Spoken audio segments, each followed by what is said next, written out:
And good afternoon. Welcome to Mind Over Matter. This is Cedar with Market Mastermind, doing our weekly psychology of trading coaching session. So I had to cancel last week's, so I am going to try to catch up on what we were supposed to cover with that, and we'll see what we can get through. So the topic of today is new levels, new devils. It was something I was talking about in trade the week before, or early last week, actually. So, new levels, new devils is a concept left over from growing up gaming. And of course, not quite gaming like is gaming now. I grew up, my first PC was a Commodore 64. So, lots of Super Mario, lots of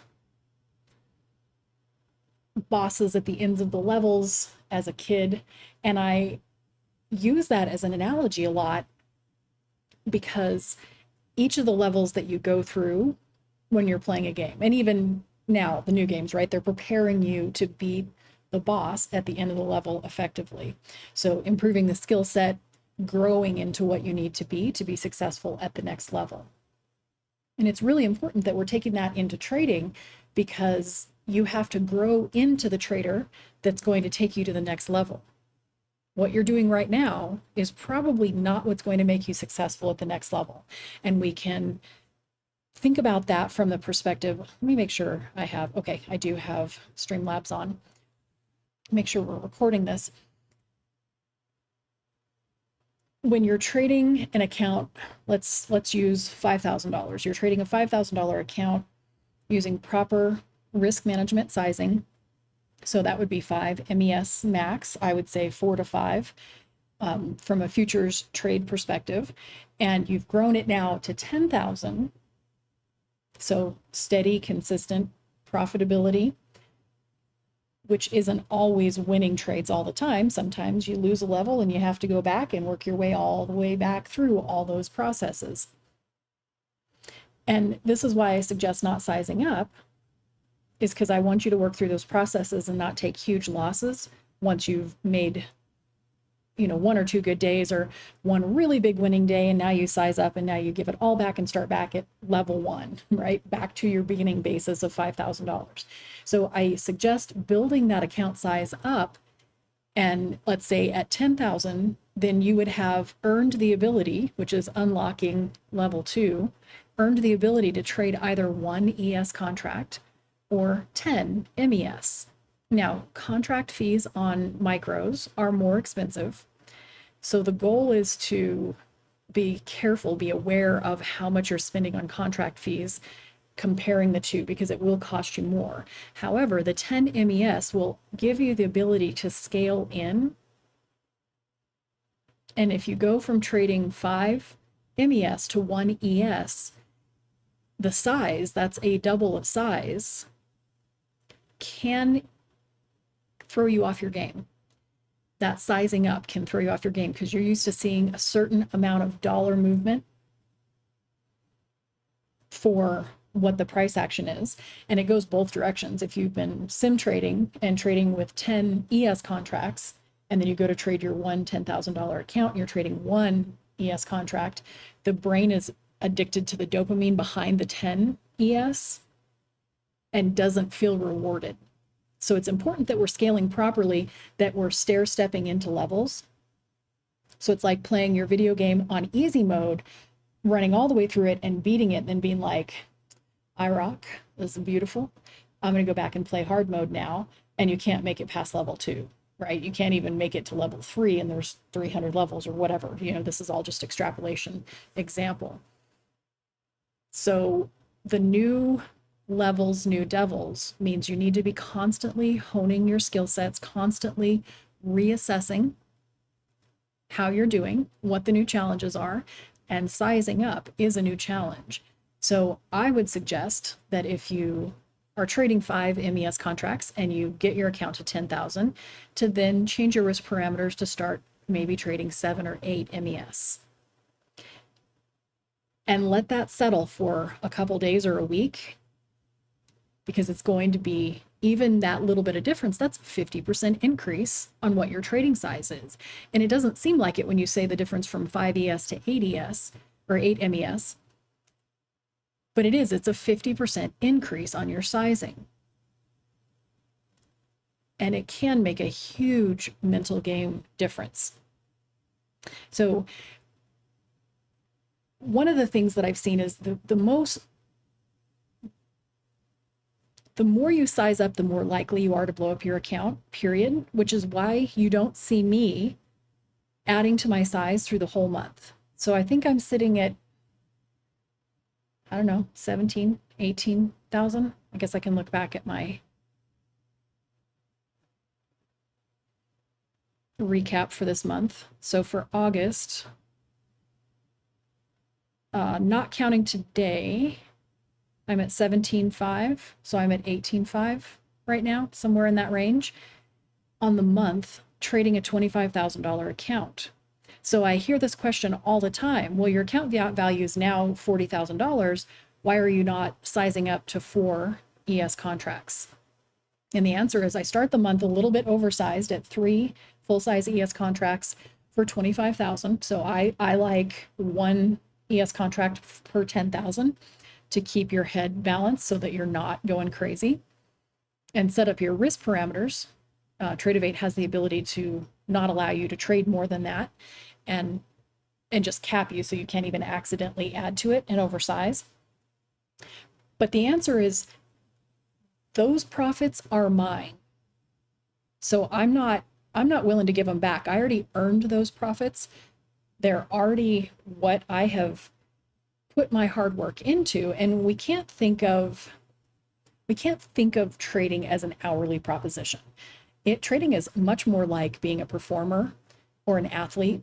You spend 90% of your time in preparation and waiting for the opportunity, and 10% in execution. And it might even be less than that in trading. It might be 5%, but that's the average. And from my fitness business, it's a very similar kind of concept to understand. If you're training for something like a marathon or a bodybuilding show or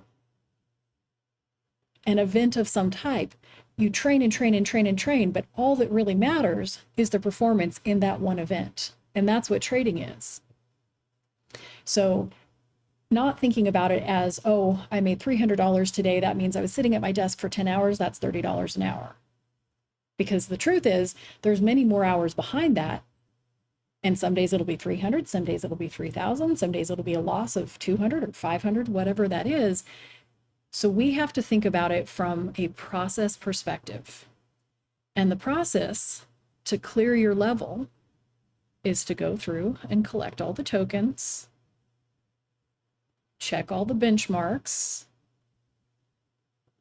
and hone your skill set so that by the time the big trend days happen, or the big days that are moving, if that's what your style is. And a lot of people lately have been referring to themselves as trend traders, as momentum breakout traders. And that's great because those are the big move days, but it's going to be really important as far as the new levels, new devils concept, especially if you're not doing well in this trading environment, is to make sure that you are considering, and I'm not saying you have to, but considering the potential of learning how to trade consolidation or range days, inside days, because 4 out of every 5, and that's actually rounding, it's 17 to 18% of the trading days of the 250 in the year are not trend days.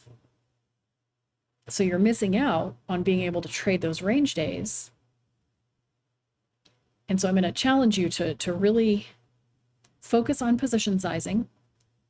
There's a quote from Mark Minervini, actually, that I'm going to read, because this was something I came across back in 2021, I think, and he's been around. He's, quoted everywhere, but it kind of pertains to what we're talking about today. So his quote says, "Every account blowup happens the same way. You dig in, refuse to accept a small loss before it turns into a huge one, or you refuse to back off when trades are not working, or worse, you add more to losing trades and get bold when your trades are running cold." So I refer to that as being hard-headed. digging in, whatever you want to call it. And that is why I have my 3 loss in a row rule. Because if I'm not seeing the market well, I need to stop. And that was one of my more recent, compared to a lot of my other rules that are in there, more recent ads. And it is frustrating sometimes because sometimes I'll have traded too early or not have a good trade entry. And then exactly what I was seeing came to be, but I was in the positions too early and got myself timed out for the rest of the day. And it's something that's self-imposed, but it's because I learned University of Hard Knocks, or as you guys that have been around for a while have heard me say, getting my teeth kicked in enough times. I've learned each of these lessons many, many times over to properly size. So not oversizing, not adding, unless you are taking an entry to a position or a starter into a position, giving yourself the room to add, which can be cut if it's invalidated or can be added to if you're just starting to take a piece of the pie. And that's a big difference between I entered at my 5% entry on my options accounts, and now because they really went against me and I want to be right, I'm going to add another 5% so I can be right. And I use that term right kind of unfortunately, because it has a very positive connotation to it. There's a lot of mental connection to being right. And so I'll just go back and remind you, do you want to be right or do you want to be rich? Because if you have to be right, you won't be rich in trading. The best loser wins.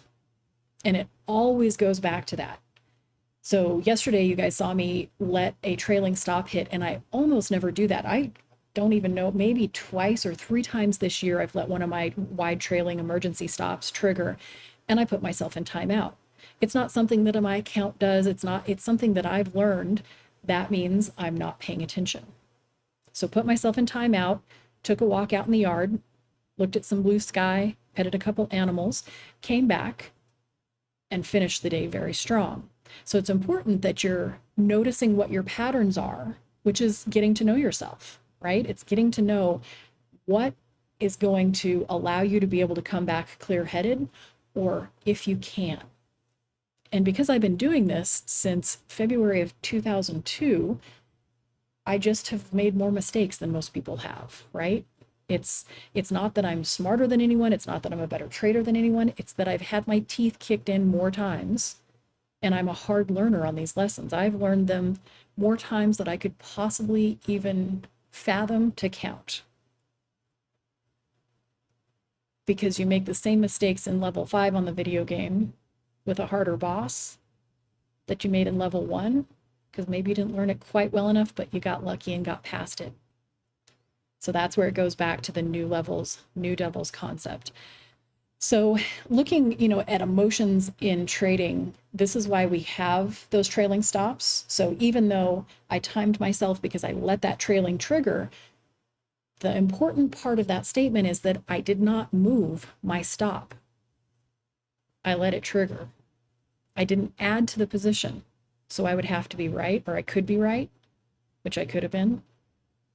Add to the position. Actually, I can't even remember now. It's once I close a trade, I kind of put it out of my head, other than my journaling, my reflection on it. But I didn't break any of the rules other than I knew I probably shouldn't have let that trailing trigger, because I hand manage 95, 99%, most of my trades, I hand manage them, even though that's there as an emergency stop. So the idea is to become an objective observer of your own thoughts, internal dialogue, and your actions. And that's really challenging to do. So trading becomes this huge reflection of you, how you are as a being. And trading magnifies it because there's money tied to all those emotions. So what are you thinking about as you're making these executions? What I was thinking about, allowing it to run a little bit towards my trailing, was we've been so volatile. This is why I keep a wider trailing stop, because a lot of times the trades, and it really is a lot of times, that's not an exaggeration, you guys that have been around see that. a lot of times the trades do work in my favor. And if the too tight a stop is there, they get stopped out. So we have been in that. So, thinking about that internal dialogue, it wasn't out of hand. I just really should have exited the trade and re-entered it if it was still valid at a better entry price, which then would have allowed me to not lose that amount of money. It would have been half the loss. And so that's the kind of reflection I'm looking for you to take with your own trades. So an objective observer of your own thoughts, actions, and internal dialogue. So what are you saying to yourself? How are you processing things is going to be one of the most important things you will ever learn to do trading.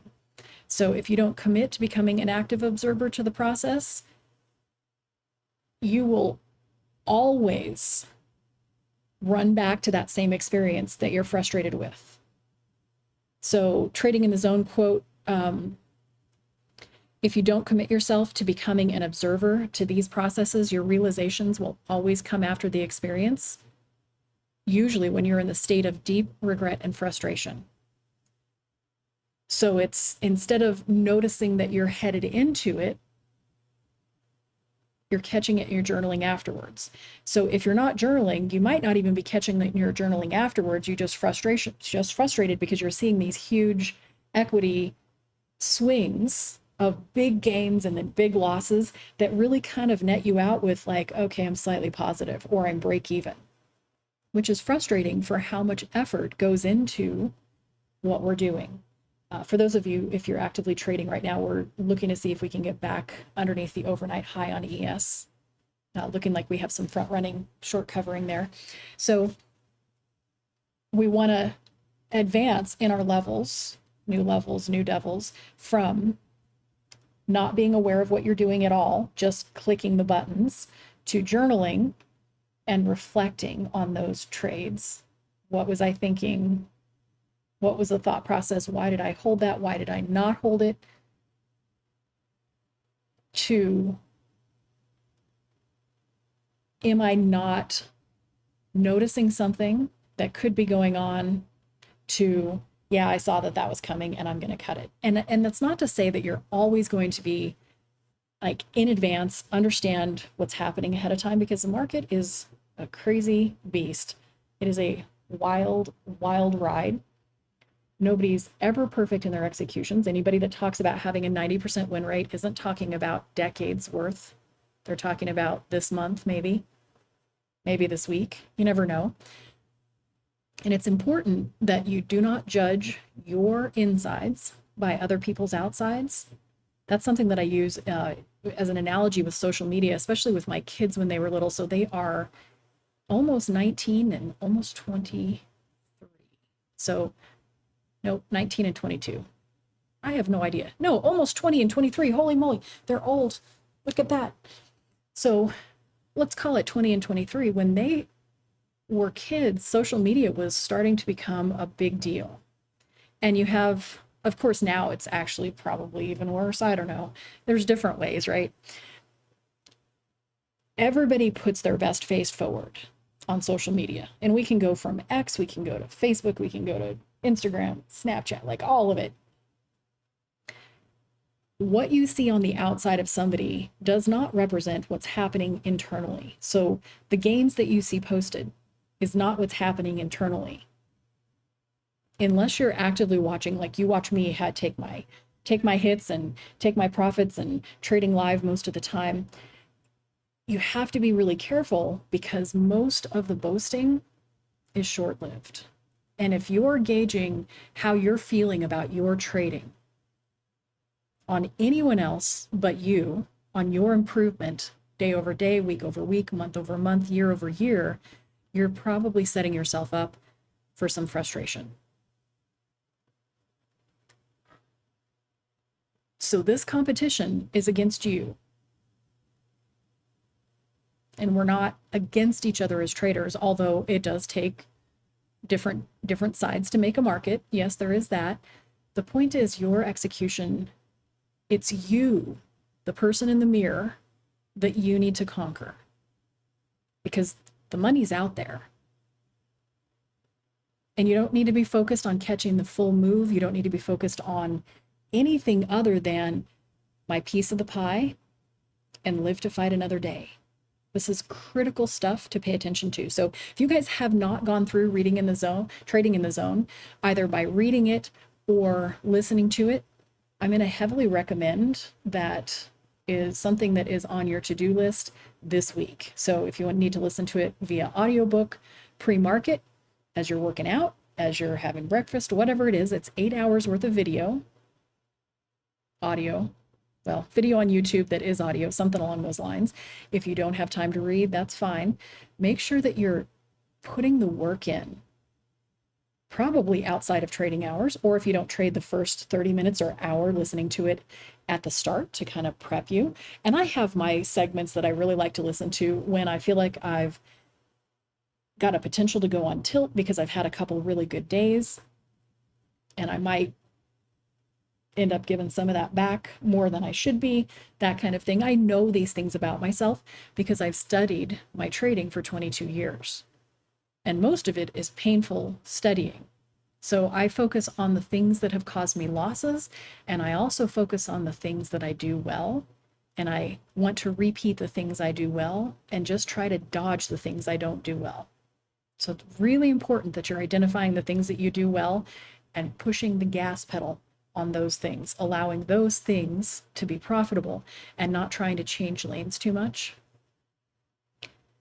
So that when you are changing a variable, it's one variable. You've got your defined edge.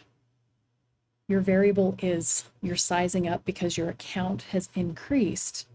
That variable, you need to make sure that you can control that much horsepower, and understanding that moving from 5 MES to 1 ES is doubling your size. That's like being at the gym and going, okay, I'm leg pressing 200 pounds. I'm going to go to 400. Very few people should do that. They're probably going to buckle a knee or blow their back. Just saying. Especially if the 200 was, the 8 to 10 rep max kind of philosophy. Doubling is a huge increase, and without understanding that perspective, it will get you in trouble. And I get questions about sizing a lot. When do I size up? And it's always back to, I keep the same size all month long, take my profits out. So finding the level, the volume that you're comfortable trading, and then continuing to press the pedal on that is my suggestion. Not getting to $1 million trading account, $5 million. I've seen some pretty big boasts. How about you use that capital for other things, or the majority of that capital, and you find a size trading account that works well, that facilitates one of your streams of income in your lifestyle. Because if trading is your only one, you're going to be pretty stressed out most of the time. Oh, pretty good sell right here.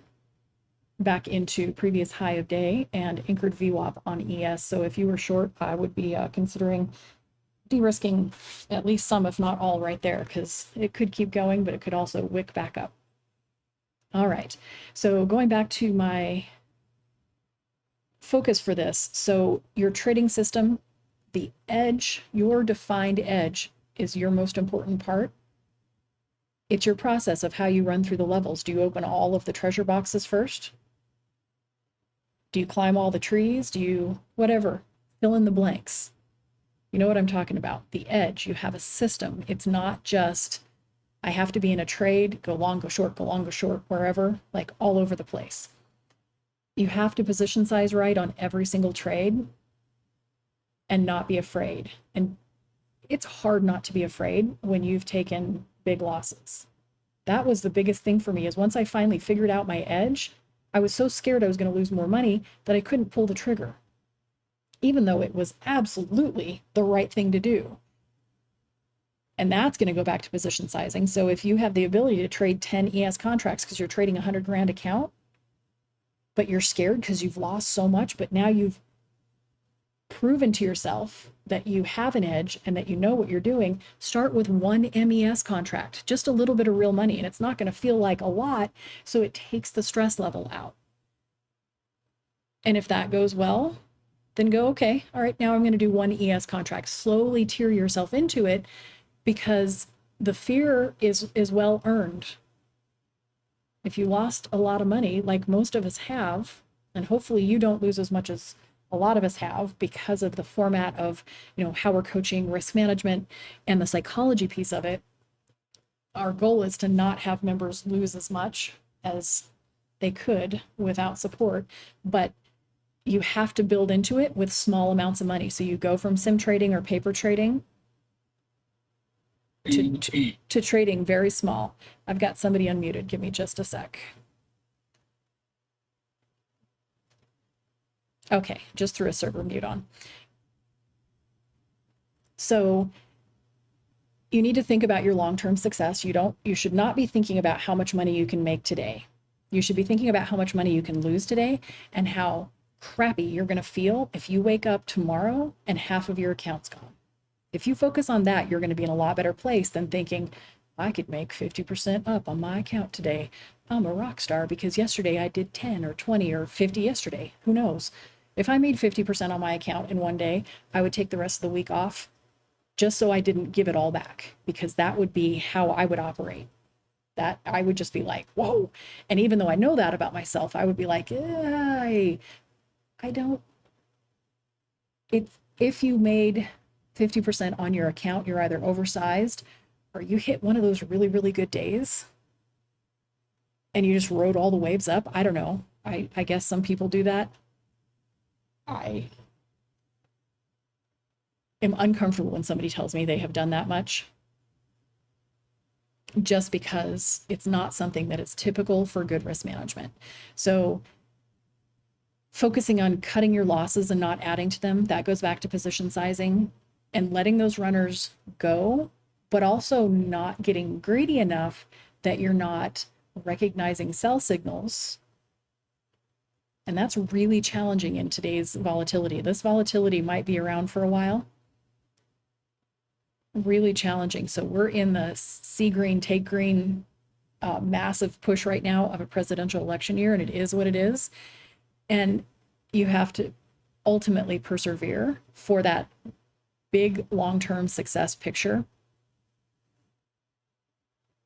If you're focused on today, you probably won't be here in a year. If you're focused on repeatable processes with defined sets of rules, you will be here next year. And that's my goal. That's the reason I take the time I do. Doing all the things that I do is so that hopefully I save some of my members all the pain that I went through as a newer trader, and a lot of our more experienced traders here can vouch for that. It's very challenging. And so those of you that are newer traders, and I say newer traders under 5 years of experience, which might be a lot of people trading these days, that started in that 18, 19 kind of range. And this is a very different trading environment, very frustrating if you haven't seen periods of expansion into volatility and contractions. It's all going to be part of the adaptation to the environment. So thanks for hanging out. I will post this video shortly and see you guys on Voice in a little bit.